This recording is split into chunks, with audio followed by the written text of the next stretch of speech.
مش كل بلوجر او تيك توكر يبقى ممثل. نقيب الممثلين اشرف زكي اعلن في مداخله تلفزيونيه على قناه العربيه ان البلوجرز والتيك توكرز ما ينفعش ان هم يدخلوا التمثيل من غير تاهيل اكاديمي او عضويه نقابيه، وده لما اتسال عن ظهور سوزي الاردنيه في عرض خاص لفيلم وظهور تيك توكرز وبلوجرز كتير في اعمال فنيه كتيره جدا. اشرف زكي قال ان مش كل اللي بيصور فيديوهات يبقى ممثل، وانه مش عامل القرار ده عشان يتعمل عليه استفتاء، وكمان هدد ان لو اي منتج جاب بلوجر يمثل في فيلم او في اي عمل فني من غير تصريح هيدفع غرامه مليون جنيه. في مقابل ده الناقد السينمائي طارق الشناوي انتقد القرار وقال انه بيتعارض مع قوانين الفن، والكاتبه ماجده خير الله قالت ان عادل امام او سعاد حسني ما درسوش فن لكن نجحوا جدا، وده يدي حق للبلوجرز اللي عندهم موهبه ان هم يمثلوا عادي. قرار اشرف زكي ده بدا من ساعه ظهور التيك توكر مروان مشاكل في مسلسل بطن الحوت اللي عمل جدل كبير قوي ساعتها، واشرف زكي طلع القرار.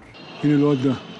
ده صاحبي يا معلم، عنبه اطمنه برقبتي. وبعدها ظهر البلوجر علي غزلان في فيلم الطاروت، وحصل ساعتها منع العرض الفيلم وكمان حصل تحقيق، والقرار ده اتنفذ فعلا، والنقابه ابتدت توقف اي مشاركه لاي بلوجرز في اي اعمال فنيه.